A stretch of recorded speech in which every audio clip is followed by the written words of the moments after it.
when you talk about the FBI comes under J. Edgar Hoover's original, and I forget what it stands for, which was created. One of its major thrusts was to counter the black identity movement of Marcus Garvey and the UNIA. That's how J. Edgar Hoover cuts his teeth. So we don't even have to start at COINTELPRO. It starts at the whole idea of counterinsurgency, counter-surveillance starts with J. Edgar Hoover's and the Department of Justice's intent to bring down what would be classified as the most significant black identity extremist movement of all time. All it is nothing but COINTELPRO repackaged. COINTELPRO is the grandfather. The grandchild of COINTELPRO is Homeland Security. And the great-grandchild of both COINTELPRO and Homeland Security is Black Identity Extremist. It's just repackaged and given a different title. So if you understand that, then you understand that, and they were successful, by the way. Let's make no mistake about it. They had complicity from aspects of our community. They had the Department of Justice on their side, so they won. And so they won again with COINTELPRO in the 60s and 70s. And so when the question is asked whether or not this black identity extremism thing is significant or not, yeah, because now you have that.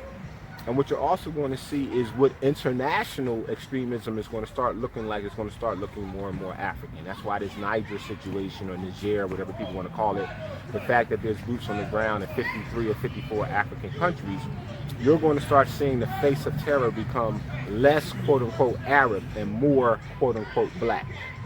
And so when you marry black identity extremism at a local level and this, black terrorism, African terrorism at an international level, you're going to have a global bum rush against black people who are even professing any aspect of being African, being black, being power.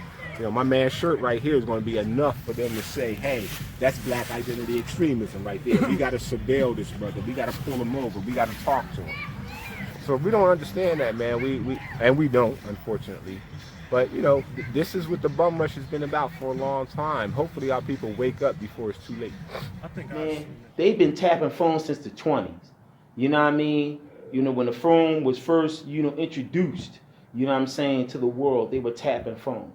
You know what I mean? The CIA, FBI, and all of these, government agencies were doing their work back then. So the same ideas that took place back then, and the same way in which they did things back then is happening now. It's just more sophisticated. It's just done with, more technology, but it's just still the same methods, until those methods aren't effective enough anymore for them and anything, they're going to continue doing what they're doing.